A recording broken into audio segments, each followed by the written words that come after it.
And on this busy Tuesday night, let's bring in Kansas Republican Senator Dr. Roger Marshall. Thank you so much for joining us, Senator. President Trump today indicated hundreds of thousands of furloughed federal workers may not receive back pay automatically when the government reopens.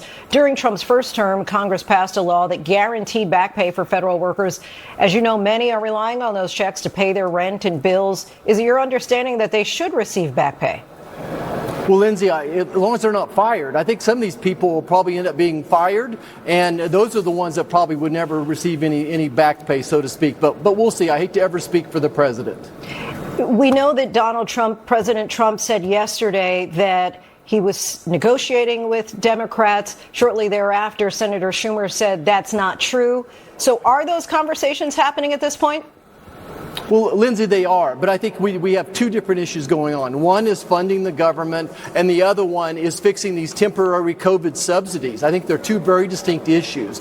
I want you to remember this, that Chuck Schumer, the last 5 years, has voted for over 50 continuing resolutions, over 50 stopgap measures. He voted yes on every one except this one. That's what leadership typically does. And then we have fights over these other issues like the COVID subsidies for the ACA. I'm very willing to have those discussions. Those talks are starting, but want to make it very clear. We need to open the government so we can actually solve those problems.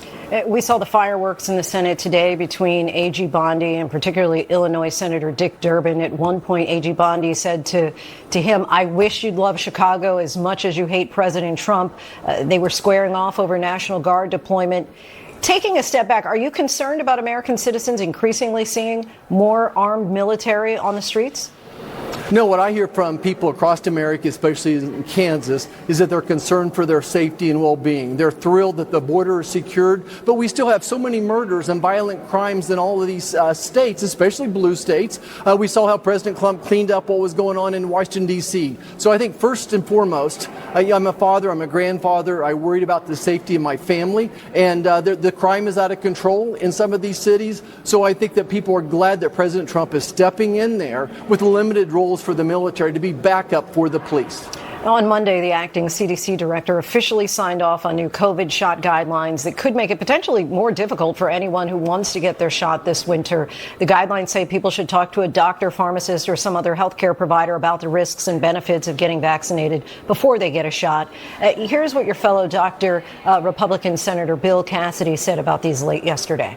To tell people, oh, wait, we're going to put one more barrier for you to get the COVID vaccine means that many fewer people get it.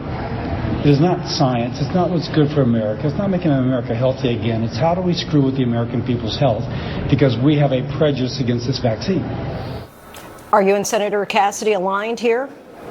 Well, probably not. I believe that this is up to the patient and the doctor relationship to sort this out. Look, these vaccines are just like drugs. They have side effects, they have risks, they have benefits. And I think especially the COVID vaccine has a lot of side effects that patients need to know about. I don't think that we should give this out like candy. I think it has a lot more side effects than, say, the flu shot does. I think it still is going to be very easy for any person in America to walk into a health department, to walk into a pharmacy and get this vaccine if they want it. But I really would encourage them to talk to their doctor first, especially for young adults who see very minimal benefit from the vaccine, but a lot of concerns and risk. Obviously, you wear a lot of hats as a senator, a doctor, a father, but I want to ask you this one in particular as a grandfather. On Monday, the acting CDC director also posted, "I call on vaccine manufacturers to develop safe monovalent vaccines to replace the combined MMR and break up the MMR shot into 3 total separate shots." Vaccine maker Merck says there is no published scientific evidence that shows any benefit in separating the MMR shot.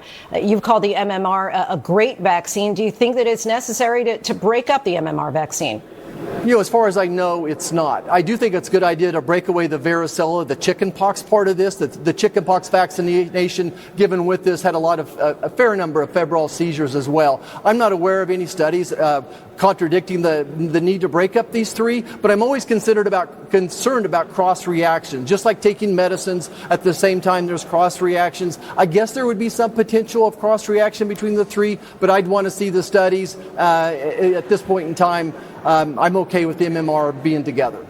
Senator Roger Marshall of Kansas, we thank you so much for your time, Senator.